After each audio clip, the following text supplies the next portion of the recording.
9:41 is the time. Let's talk right now about something that happened at the weekend. Pretty much every Sunday now, she's known as Posie Parker online, but Kellie-Jay Keen is leading Let Women Speak events. They've done many at Hyde Park Corner, at Speaker's Corner in London, travelling around the world. We've seen her in New Zealand, in Australia, of course, actually going under attack when she's been abroad and having to flee the country in New Zealand. Absolutely extraordinarily after she was attacked with paint. But the group, she's the founder of the group Standing for Women. When they appear somewhere, around late morning, lunchtime at an event, the idea is that women can speak about, well, women being real, women's rights, women's safety, and all of the issues and all of the concerns about women's rights and safety being under attack.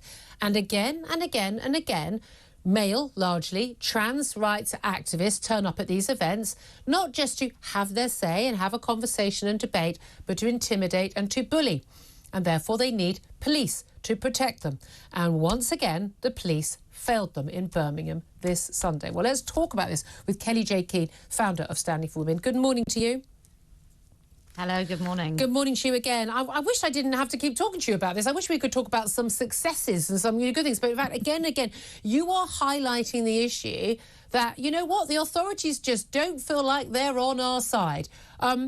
Just talk us through what happened in Birmingham. Again, regular events that are going on every Sunday in some part of the country where a group of peaceful women just want to talk openly and peacefully using their democratic right to speak plainly, and they are under attack. What happened in Birmingham on Sunday?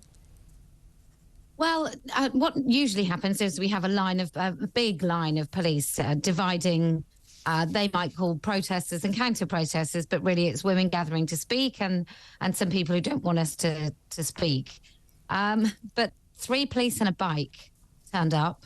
Not very long before the event, and then a couple of them disappeared. The bronze commander didn't seem to know at all what was going on when they eventually turned up, but this was 45 minutes later than the event had actually started. And in that time, trans activists had punched, kicked, and prodded with sort of either flagpoles or sharp ends of umbrellas, had prodded women through flags and so on. So numerous stewards, which is just preposterous that we need stewards, but we do. We need an army of women to keep women safe so that they have the freedom and feel that they can speak. And without that army of women, stewards, I have no idea what would have happened, but it was just so deeply unpleasant and unsafe. A 15-year-old girl got assaulted. Another girl, she's about 18, got told her face was going to get smashed in. I mean, this is just It is extraordinary horrendous. because the trans activists, you say they're largely men. I'm always amazed at the women who turn up to these things on their behalf. I really am. Shouting and abusing women, standing up for women's rights. But we're again and again told that they are offended. These activists are offended apparently on behalf of trans people. Most of the trans people I speak to are not offended by what you or I have to say at all. They agree with us. But the idea that they don't like the words you're saying. Now, no one is standing there sort of saying, kill all trans people, we hate trans people, we'll go back. Nothing at all. This is it's not really about trans people. It's about women's rights, women's safety, and women speaking up for women and girls, as we are entitled to do, and you so bravely do on the streets. I do it sitting in a chair in the studio. I do it much more safely. I'm in awe of your bravery, and I know loads of women and men are as well. But the idea that these people are offended, and it's terrible, and that's enough to sort of mean that, well, the police might come down heavy-handed on you. You guys aren't saying anything offensive. You're not saying anything that isn't true. You're not abusing anyone. You're not threatening anyone. You're certainly not physically intimidating anyone. You're all of 5 foot tall. And yet the police don't step in and act properly. They don't protect you when people are committing literal crimes.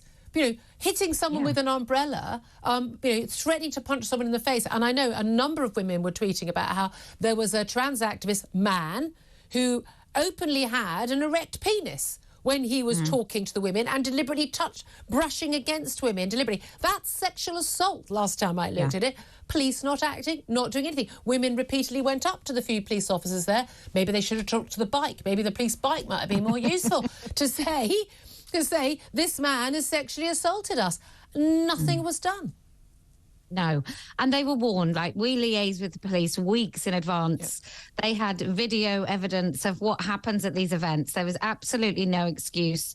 The only thing that can possibly explain it is that they want to discourage women from speaking. And let's not forget, this is the same police force that sent 6 officers. Whether you agree with what the woman was doing or not, the woman was silently praying in a place where apparently she shouldn't have been, outside an abortion clinic. And they sent 6 police officers to actually arrest her. For violent men, a literal thought crime. But when there's violent assault on their streets, they don't take it seriously.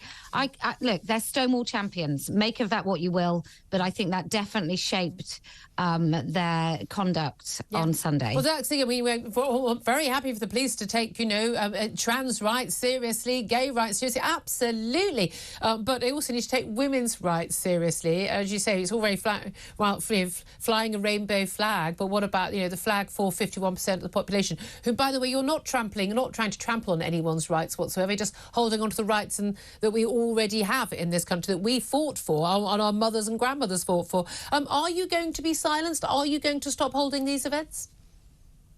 Absolutely not. I wear the flag of TERF Island today, which is a suffragette colour flag, and we in England are doing so well in comparison to how the successes that women are having elsewhere. But absolutely not. I go to Vienna and Geneva next month. There are plans for more events in the UK and the rest of the world. You keep on going. I support you, and I'm sure our audience do too. Kellie-Jay Keen, founder of Standing for Women, thank you very much. 9:47 is the time. This is Talk Breakfast.